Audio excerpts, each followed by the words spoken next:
BJ from Game Gumbo. I've got my guests Mik and Starla Fitch, and we're talking spicy hot games that they played recently.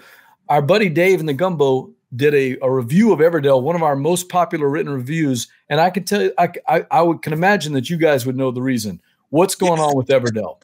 It's beautiful. That's one thing, and that's what Starla always loved. She said, "I want beautiful games." So I'm like, okay, well, beautiful and cute, and it's cute because it's got the critters. Well, it's got the little critters, and it's got the tree, and that's really cute to play. It's nice to look at. It's visually appealing. Yeah, and it's a nice little deck building game. You know, you do your little tableau and you get the little, critters, and you try to match everything up to build your little city. We like that. It's really cool. I can't remember how long ago it was. It was either this past BGG Con or the one before that I saw it on the table, and I'd heard about the game and I heard people talking about it, and I just stopped and looked. I was like, wow, that's a showstopper of a production.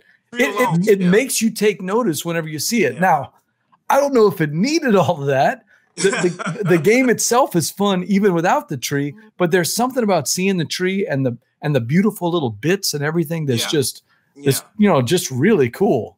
And I really hate I didn't get in on the last Kickstarter where you get the other expansions, but we already have Pearlbrook, the one expansion you can get retail, so we're just waiting for the other two because I really want to play those two. I haven't played the others. I have played the Pearlbrook expansion. I'm probably the outlier here. I'm not so certain that I needed the Pearlbrook, but I only played it one time. Okay. So what are you guys' thoughts about Pearlbrook? What does it add? We haven't played it yet. Oh, you haven't played it? I thought you said you had played it. We just haven't. We haven't played it yet. Yeah. We've got quite a few games we haven't opened yet. Oh, okay. Because he keeps buying more and more games, and I'm kind of one of those persons that once I learn a game and I like it, I kind of like to play it over and over. He keeps bringing in more and more stuff. But it's a lot of stuff we need, though.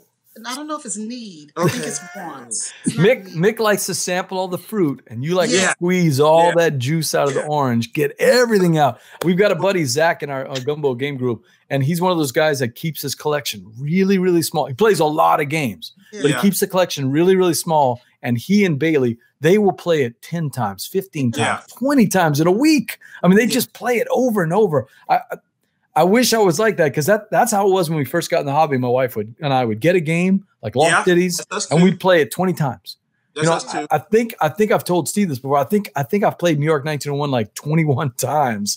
We just played it so much. Now it's almost like one and done and burn and play. And speaking of Everdell, with only one or two plays, I don't feel like I know the game that well. Right. That's true. We don't know the game well, and a lot of them, we try to go back and we look. I register every gameplay on BGG. Wow. And I would go back and Starla say, "When was the last time you played this? We played this game." And I'm like, "Oh my God, we played this like 2 years ago." I'm like, "Oh my God." So we're trying to play games again because we're getting into that habit of just playing one game here and there. Then we get a new game, we play that one. And unfortunately, I'm kind of like adding to the show for shame. So, but that's not how I like to play because I really like to play a game and really get good at it. And I can't get good at it if I play it once every year. So you got to play it over and over so you can get good at it. Mick and some other people like just play one and keep going. For me, to me when you got to learn a new game every time, it just takes away from the fun. Because I like it when I can put that box on the table. I know what I need to do. I can build a strategy. Yeah. And beat us all the time. Yeah, that's what she does. Verla says, Starla, I like your style. Where's our friend Jambalaya? And getting back to Everdell, he's got a great idea. He says, it's sad that I've only got to play it once or twice. It's a treat. And he gave that game an entire weekend. That's the way to do it. Get that game. That's the way to do it. Play it 4, 5, 6, 7 times in one weekend and just squeeze all the juice out of it. All right, so Chris Strain said he's tried the other expansions and he's enjoyed them a lot. What's your plan? When are you guys getting Pearlbrook to the table? Soon, very soon. Yeah, definitely. Probably this weekend. Yeah, probably this weekend. Yeah. My problem, and I'm wondering if we play it right. And hopefully the chat crew can help us out if they've played the Pearlbrook expansion. Is that the opportunity to use the pearls just wasn't there.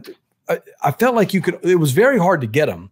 And when you got them, you wanted to spin them on the 1 or 2 cards that you were able to get. And that was kind of it. So I was excited by the look of the pearls and the way it seemed to add a bunch of spaces to the board. And then it turns out we didn't really use it that much. So I'm anxious to hear. I love watching you guys on social media. I'm anxious to hear what you guys have to say.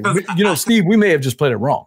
I haven't played Everdell actually. Game Geek immediately, and I bought all the promos and upgrades for Everdell that they had. So we got the new pearls and stuff. So I definitely gonna get it to the table. Yeah, because I wanted everything. I said I want everything.